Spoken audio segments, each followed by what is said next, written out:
How to recover Snapchat My Eyes Only deleted photos. Hello everyone, welcome back to another tutorial. In this video, I'm going to show you guys how you can recover Snapchat's My Eyes Only deleted photos.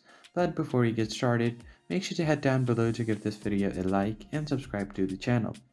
So first thing I'm going to do is open up my Snapchat. And from here, if you go to your memories, and from here if you tap on my eyes only, and if you haven't set it up, then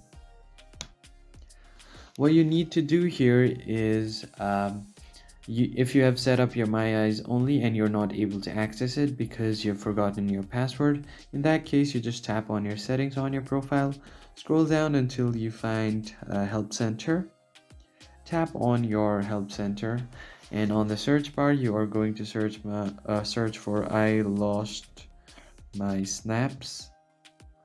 And once you do that, here you will get I forgot my eyes only password. And now here, if you want, you can read this, otherwise you can tap on this no option and submit your answers.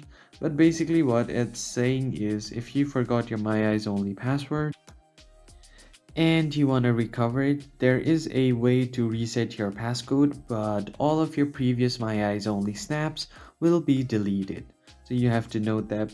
But there is a way to recover your passcode and create a new one, but you will have to add all of your my eyes only snaps again for that to work normally again. So that's it for this video. If you found it helpful, hit the like, share and subscribe button. I will see you guys on the next one.